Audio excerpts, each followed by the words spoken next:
মাশাল্লাহ, আমার মেয়েটা অনেক বড় হয়ে গিয়েছে। সকালবেলা ১ কাপ চা হলে আর কিছুই লাগে না, সারাদিনের এনার্জি চলে আসে। আমার খুবই পছন্দের চা। আজকে আমি সারাদিন কী করলাম সেটাই আপনাদের সাথে শেয়ার করব। আসসালামু আলাইকুম, কেমন আছেন বন্ধুরা? আলহামদুলিল্লাহ, আমি অনেক ভালো আছি। সকালবেলা যদি একটু ঘুম থেকে ওঠার পরে একটু হাঁটাহাঁটি করা যায় তাহলে কিন্তু সারাদিনের ক্লান্তি সব কিছু দূর হয়ে যায় আর শরীরেও অনেক এনার্জি পাওয়া যায়। তো এই যে সকালবেলা উঠে আমি একটু হাঁটছিলাম আর আমার গাছগুলো দেখছিলাম। তো সকালে হাঁটাহাঁটি শেষ করে আমি নাস্তা করব, সেজন্য আমি আজকে নাস্তায় রেখেছি চা, সাথে রুটি বানিয়েছিল আম্মু, আর আছে ডিম ভাজা। তো আজকে সকালের নাস্তায় এটা খাচ্ছি। আমার কাছে চা কিন্তু খুবই পছন্দের, আমি খুবই পছন্দ করি।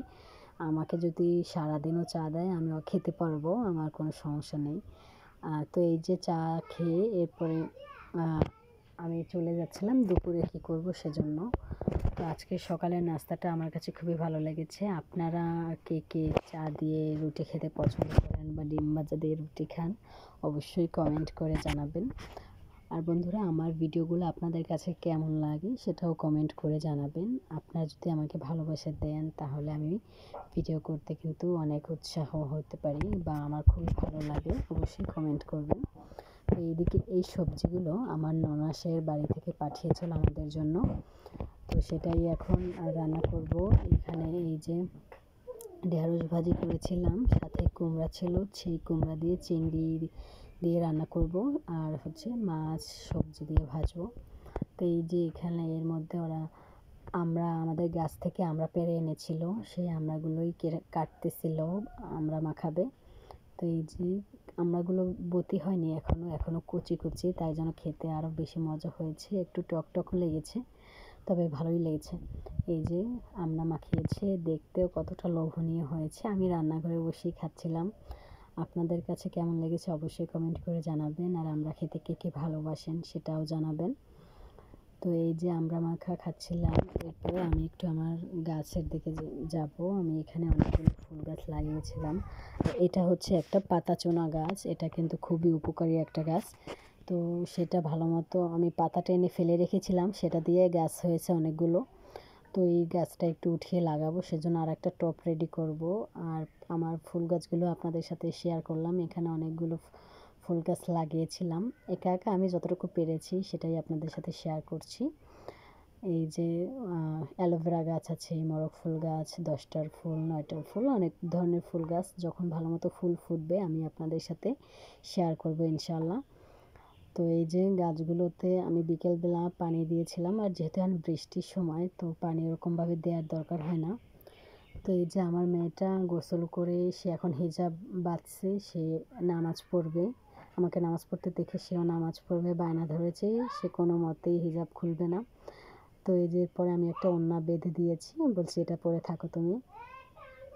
এরপরে দুপুরে খাওয়া দাওয়া শেষ করলাম। এই যে ঢেঁড়স ভাজি করেছিলাম, সাথে লাউ চিংড়ি ছিল, আর আমার পছন্দের সবজি দিয়ে মাছ। আজকের খাবারটা আমার কাছে খুবই ভালো লেগেছে। আমি সবজি দিয়ে মাছ খেয়ে নিয়েছি, আমার অন্য কোনো সবজি খাওয়াই লাগেনি। তো এইখানে সবজিতে আমি রেখেছিলাম কাঁকরোল, বেগুন ভাজা, আর আলু ছিল, আর মাছ ছিল। তো এই সবগুলো একসাথে দিয়ে মাছ দিয়ে ভেজেছিলাম, খেতে কিন্তু খুবই ভালো লেগেছে। আপনাদের এই কেমন লাগে বিভিন্ন ধরনের সবজি একসাথে মিলিয়ে রান্না করে খেতে? আমার কাছে কিন্তু খুবই ভালো লাগে, অবশ্যই কমেন্ট করে জানাবেন আপনাদের কাছে কেমন লাগে। তো এইভাবেই খাওয়া দাওয়া শেষ করে তারপর চলে যাব একটু সোনামায়ের বাসায়। সেখানে সবাই এসেছে, আমার ভাবি এসেছে, ননদ এসেছিল, তো তাদের সাথে আড্ডা দেব। তো যাওয়ার পথে আমি গাছ থেকে লেবু পাতা নিয়ে নিচ্ছিলাম, তাদের বাসায় গিয়েও চা খাবো সেজন্য। আর সোনামা তো জানে আমি চা খেতে খুবই পছন্দ করি, আমি গেলেই সেও চা জাল দিয়ে আমাকে দেয়। তো এই যে লেবু পাতা দিয়ে চা করেছিলাম, সেটা খেয়েছি। চাটা কিন্তু খুবই মজা হয়েছিল। তো সবাই মিলে বিকেলবেলা আড্ডায় বসে একসাথে চা মুড়ি খেতে কিন্তু খুবই ভালো লাগে। আমাদের বাসায় প্রায়ই এরকমের হয়, আর আমাদের এখানে আমরা অনেকগুলো যা ননদ সবাই একসাথে থাকি, যার কারণে প্রায় আড্ডা বসে। তো এই সবাই মিলে খাচ্ছিলাম, সাথে আমার চাচিরাও ছিল কিন্তু। তো এই তো আজকের ভিডিওটা এ পর্যন্তই থাকবে। আশা করি আমার ভিডিওটা আপনাদের কাছে ভালো লেগেছে। ভালো লাগলে অবশ্যই লাইক কমেন্ট শেয়ার করবেন। আর আমার মেয়েটার জন্য দোয়া করবেন, সে নামাজ পড়তেছে। সবাই ভালো থাকেন। আল্লাহ হাফেজ। ইনশাআল্লাহ এরপরে দেখা হবে নতুন কোনো ভিডিওতে।